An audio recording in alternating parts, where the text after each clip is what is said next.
Bonjour à tous. Alors aujourd'hui, avec les élèves de 6e, eh bien, nous avons résolu, liquidé, comme je leur ai dit, ce qui nous restait à faire puisque nous changeons de méthodologie pour les semaines à venir et je vais le préciser dans une autre vidéo. Alors de ce fait, nous avons corrigé les exercices que j'ai mis en ligne et puis nous sommes allés un petit peu plus loin sur les hauteurs.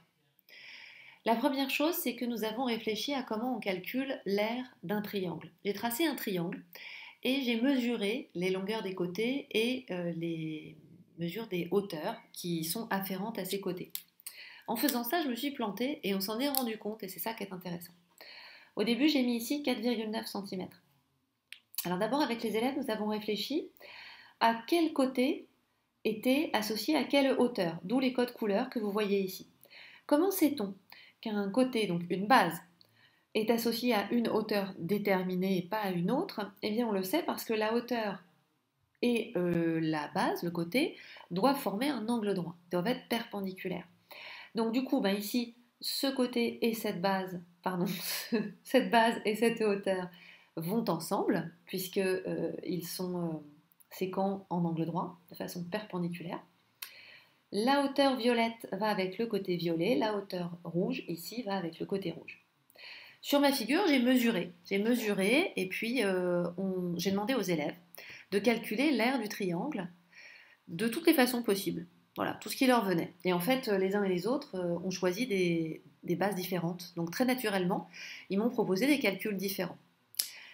Pour la version rouge, 6 fois 3,7 et on divise par 2. On a trouvé à peu près 11 cm². Pour la version verte, 5,1 fois 3,7 fois 4,3 cm, c'est marqué ici, hein, et on divise par 2, on a trouvé à peu près 11 cm² aussi. Pourquoi y a-t-il une petite différence entre les deux? Parce que mes mesures ne sont pas précises, et je le savais d'ailleurs en les écrivant, parce que je ne me trouvais pas forcément pile sur un millimètre bien précis, ça se voyait déjà. Et quand bien même j'aurais eu l'impression d'ailleurs, ça n'aurait pas forcément été le cas.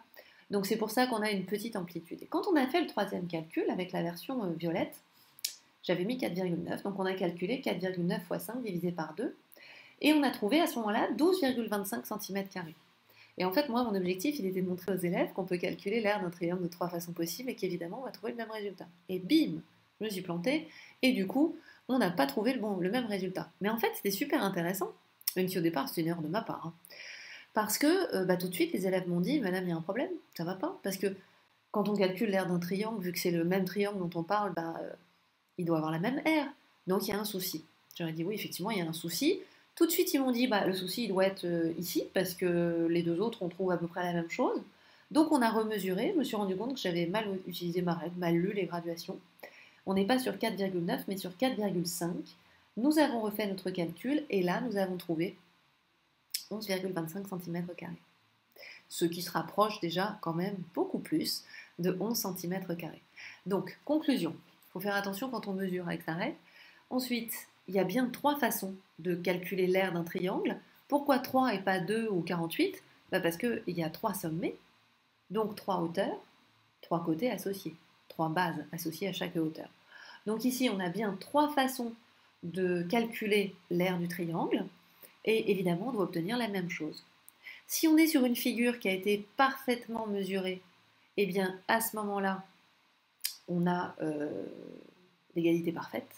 Et si on est sur une figure où tout n'a pas été parfaitement mesuré, comme la mienne, qui est une figure très humaine, eh bien, dans ce cas-là, il peut y avoir une petite marge. Mais ce qui est sûr, c'est que si là, on trouve 12,25 cm², alors que là et là, on est à presque 11, on s'est trompé quelque part. Voilà. Alors, je vais faire l'essai maintenant sur GeoGebra et refaire une petite vidéo avec la manipulation de GeoGebra et je vous invite à refaire ça chez vous pour réactiver un petit peu GeoGebra. Et d'ailleurs, ce sera ce que vous aurez à regarder pour la fois prochaine, justement, comment on peut illustrer tout ça sur GeoGebra. Si possible, vous le refaites. À bientôt!